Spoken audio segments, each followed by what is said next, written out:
Aujourd'hui, j'ai décidé de vous faire une vidéo un petit peu particulière en réponse à une question que l'on me pose très souvent, à savoir quelle est la différence entre une radio, un scanner et une IRM. Tout d'abord, sachez que la technique d'imagerie la plus souvent utilisée est la radiographie. Alors la radiographie consiste tout simplement à utiliser les rayons X pour les faire traverser à travers notre organisme et ainsi avoir une image en 2 dimensions. Il faut savoir que les rayons X vont plus ou moins traverser les structures de notre organisme en fonction de leur densité. Par exemple, les os, étant des structures extrêmement denses, vont arrêter les rayons X. Ils vont donc apparaître en blanc sur la radiographie.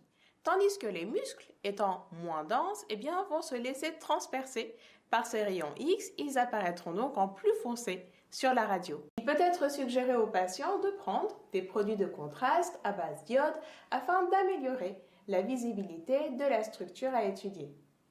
Sachez que ces produits de contraste vont arrêter les rayons X. Ils permettront d'avoir une image plus claire et plus précise de la zone à étudier. Il est intéressant de savoir que ces produits de contraste sont composés à partir de l'iode. Ils peuvent provoquer un coup de chaleur lors de leur prise par voie orale ou